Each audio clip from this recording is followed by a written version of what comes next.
Welcome to this on-demand video for the excited to have Ronnie Burks Trousdale with us today. Ronnie is the Deputy Director for the Office of Reentry.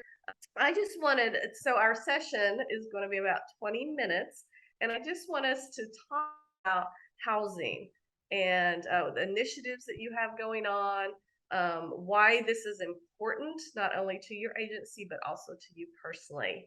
And I remember when I first heard you speak, the first time I heard you speak, not wanting to release anybody to homelessness. And so why is that important to you? It's important to me, Rita, because, and first of all, let me say thank you for having me. It's important to me because the people that we serve are human beings. You know, they're somebody's moms and dads, brothers and sisters, somebody's children, and they deserve the same level of respectful housing as anybody else. And so, here's what I know: if we release people and they are homeless, we have a lesser likelihood to be successful. And our goal is always to reduce recidivism in Ohio, to reduce recidivism among those we touch, but to reduce crime in Ohio. But it's also to ensure that the men and women that leave our institutions are transitioning into safe environments, environments that are healthy, environments that are fruitful and thriving, so that they can do that, so they can return back to the community and be good neighbors to all of us. That's so true. Oftentimes we don't think about the other side of their humanity, right? And so it's a tall order, though, right? Because you have so many people, thousands of men and women being released.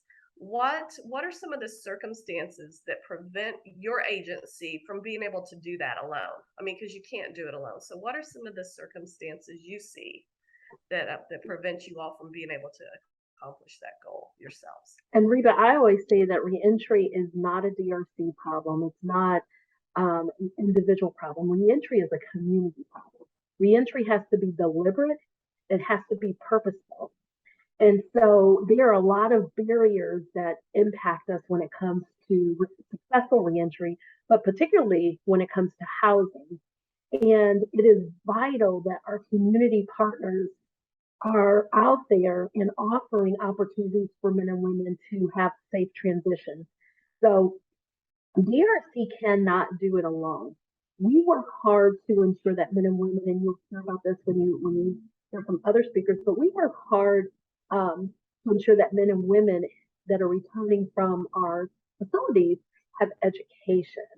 So it's essential that they have opportunities to change their life. And so we do that by ensuring that our men and women have education skills, that they have an opportunity to not only earn their GED if they don't have one, or their high school diploma if they're eligible, but also to earn their college degrees, to earn a vocation or to learn a vocation and earn a certificate, things that will help them transition back into the community. And so DRC, we really work hard to do our part on the inside. Many people don't know about all the opportunities that are offered inside of our facilities across the state of Ohio. In addition to that, we need to have communities be ready to receive our men and women.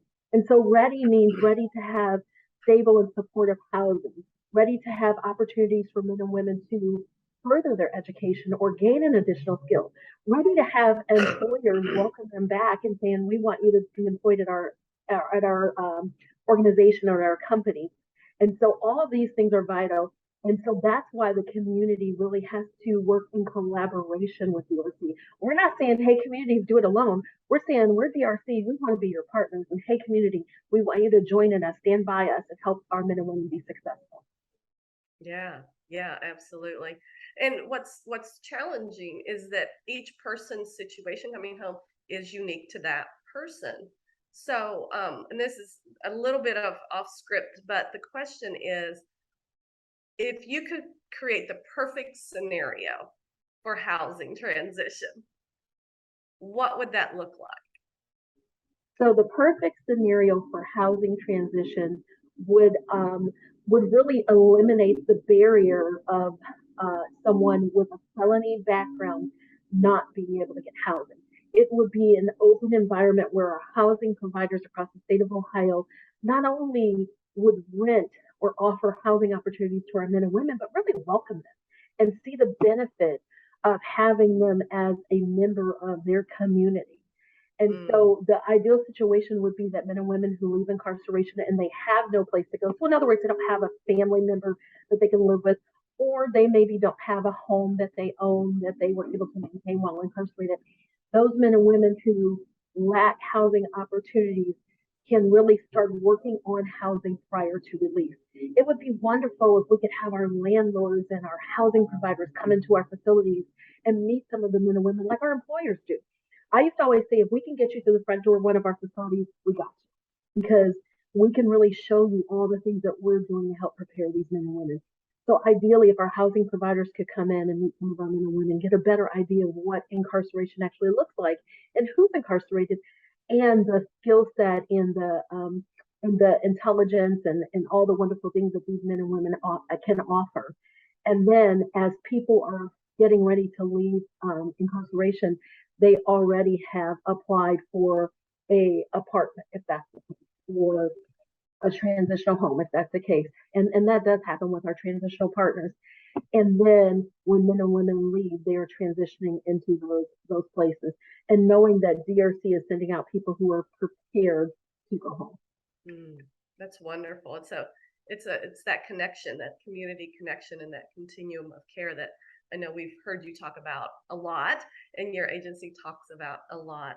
And the community has responsibility in that, creating that. So I think sometimes we get befuddled, or we just get disoriented with the complexity of it all.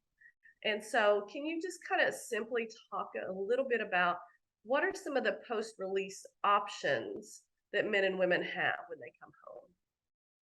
So in relation to housing, Yes. okay, great. So men and women have an opportunity. They have various opportunities.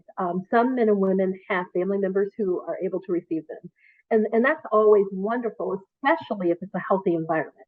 Because what we don't want, and you'll hear Bernice talk about this, we don't want people going back to the same people, places, and things. We want people to be in safe environments. So that's always wonderful if they have that option. And if they don't have that option, we do have men and women who are, some are mandated, some are not, to go into some of our halfway houses. So we have halfway houses that we partner with across the state, as well as transitional homes, and we also partner with other community partners that provide housing. So those are often opportunities for men and women. The nice thing about halfway houses is that our men and women who are in halfway houses, they have an opportunity to work with staff who are phenomenal, who really offer them help with employment. They offer help with permanent housing. They offer them help with furthering their education and just becoming stable. So that's an option. Our transitional partners, some of our transitional partners that are out there that we work with, they also offer that stability, and that's what's really nice. If someone has spent a longer period of time in prison and are really detached from the community, not really connected to anyone in the community, Mm, transitional homes are often a great way for them to ease back into the community. There's typically peer support in transitioning in transitional homes, or mentors or navigators who work with them to help guide them through through the community and really address all the things that are important for them to continue to be successful, like getting their driver's license or their state ID, and getting them signed up for benefits and things like that that may be necessary. In addition to that, DRC created a program during the height of the pandemic called Temporary Shelter Program. We call it for short TSP. And TSP allows men and women who don't have, they're not required by statute, or they're not on community supervision, to stay at a halfway house. They also maybe don't have the support that people would have to go home to a family member. Maybe they're not able to go into a transitional home. And so TSP would allow someone who is not on supervision to stay in one of our halfway houses for up to 90 days. Our department will cover the cost of the halfway house. They are also offered with that stay 3 meals a day, which is vital, as you know. And they can utilize the services of the halfway house. So although they can come and go as they please, but ensuring that they follow the rules of the halfway house, so they can go to work and school and things like that. But in addition to that, what it allows them to do is to be able to utilize the housing specialist, to utilize the employment services and all those things while they're there for that 90 days. And that 90 days also allows them to be able to save some money so that then they can go on and live independent of a halfway house in their own home. So that's one of the things we're doing. Another thing that I'm excited about, and I don't have any results for you yet, but by the end of October, early November, we will have a project completion.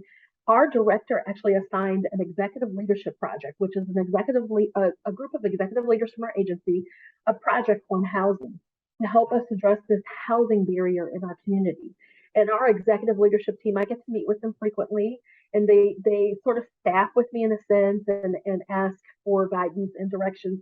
But they are really looking at some really unique options to address this housing crisis in our state when it comes to restored men and women. And I can give you a little sneak peek. They're looking at um, one of the things that they're looking at is a program that we would offer inside of our facilities that would teach our men and women about how to be a good renter in a sense, or a good, I guess, homeowner, things like that. We've heard from some of our housing providers and some of our focus groups that they're concerned about property damage. They're concerned about the condition of their property after men and women who have been incarcerated leave their property. And although that could happen with anyone, what we talked about is if we offered a program, a curriculum that really focused on how to be a great renter, uh, how to live in someone else's property and notice an issue that may develop into something larger, a leak that could develop into a bigger leak, things like that.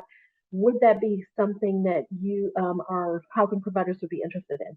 And they were absolutely interested in that. They wanted to um, sort of, I guess it's kind of like our men and women leaving with some sort of certification.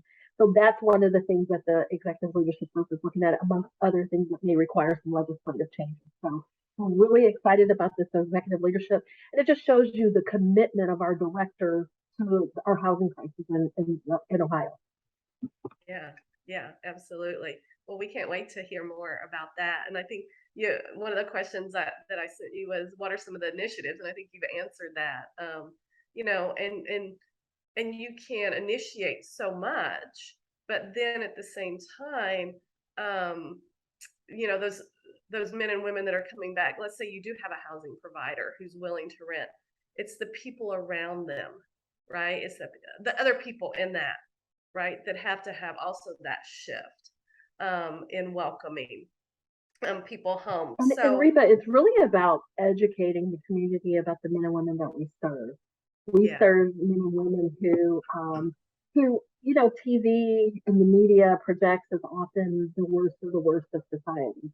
mm, And essentially, when you look at men and women who are and have been incarcerated, they're not necessarily who people believe they are based on what they see on TV. And yeah, so part of it is really just that education piece about these folks. And the reality is, here's the reality: they're returning home. And so, isn't it better for them to return home and to have a home to live in that's safe and an environment where they can really flourish? And I think that's what's really important, because that person will be a great contributor to our society. yeah, absolutely. There's a book by Danielle Sered called Until We Reckon. And in it, she talks about that the primary function of our carceral system today is to hold people safely who could not be held in the community safely. And so there is that burden of responsibility that as men and women come home, that we need to create as best possible a safe environment for them too, because then we're all much safer when that happens. So raising awareness, you said that, and this is my final question, and then maybe your final thoughts. Raising awareness, how do our reentry allies and your community partners give us some tips about a couple things that we could do in the community to start really raising that awareness and And and and putting the human face on our men and women coming home. absolutely. Well, I'll tell you, I think one of our community partners here in Ohio is doing it and doing it very well. and I would, and that's the Office of Reentry in Montgomery County.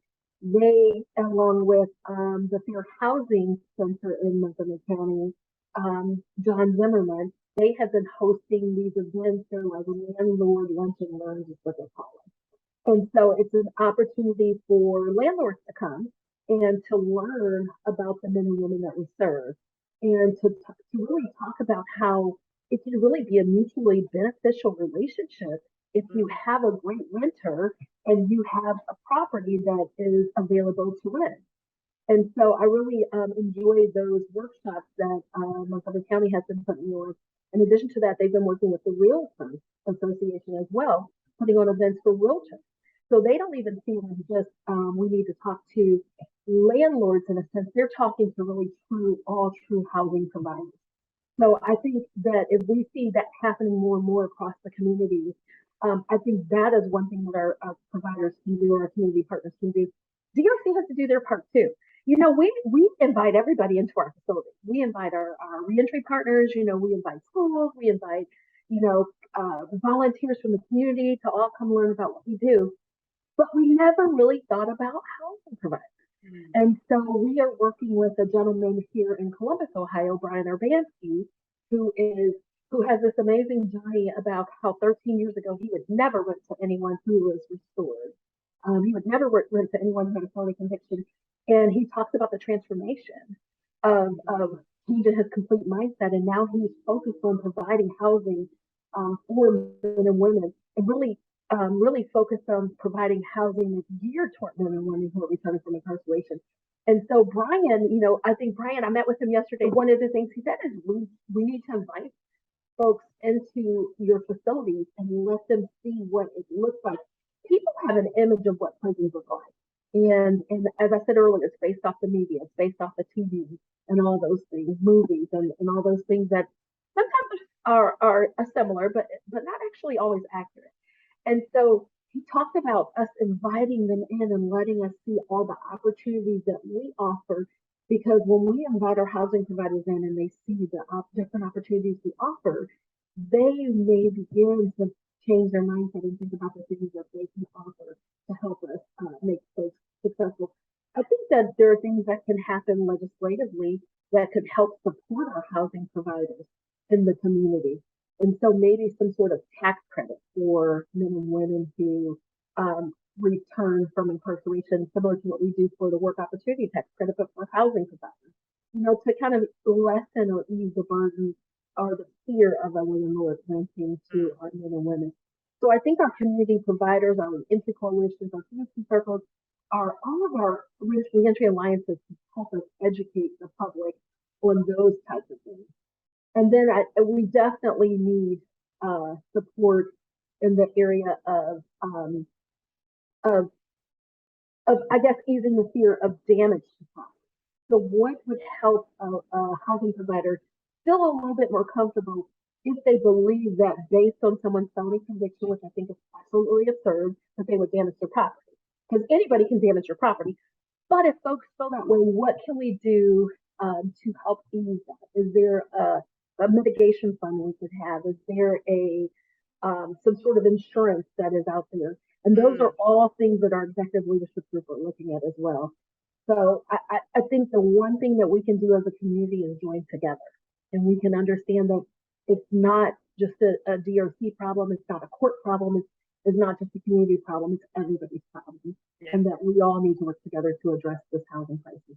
Yeah, and we need to do it proactively and not reactively. Absolutely. I think that's the key. We spend more money when we react to things, but when we think things out and we plan and we do things proactively, it works a lot better.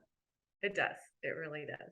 Well, thank you so much for giving of your time and talking with our community experience participants around the housing initiatives that you all are working on, how the community can come alongside and really, like we just said, be proactive in breaking down those barriers, literally opening the doors for people in housing. So thanks, Ronnie, so much for being here. I forgot one thing that's really important that I have to mention. Okay. One of the things that we just recently did, and it's huge, is our director actually created a position that is actually the housing administrator for ODRC. So Okay. this particular person is a reentry administrator. It's within the Office of Reentry. This particular person will be focused on housing initiatives. She will also, it's Linnea McDonald. She'll also work on other things too. She'll work with the Citizen Circles, the Reentry Coalition, CQE, Certificate of Qualification of Employment, but she will also work specifically on housing. And so that's huge too. That just shows you how big of and how important this issue really is to actually create a position that will oversee this. So, okay, I'm done, Reba, but we're excited to be able to work with any of our community partners on this. That's awesome. And so Linnea McDonald, let's remember that name. She's going to be part of the community experience. She's facilitating a session. So you all look her up in our platform because she's going to be a hot person to get to know, right? So I'm sure she's like, great, thanks, Ronnie. She'll love it. She'll love it. She will. She will. So thanks again, and really look forward to the next couple days on the October 12th and 13th for the community experience. And thanks so much, Ronnie, for your heart for the men and women that you have been called to serve, and the community as well, and always balancing those two with such grace and love and openness. So thank you so much. Thank you, Reba. I'm honored. Thank you.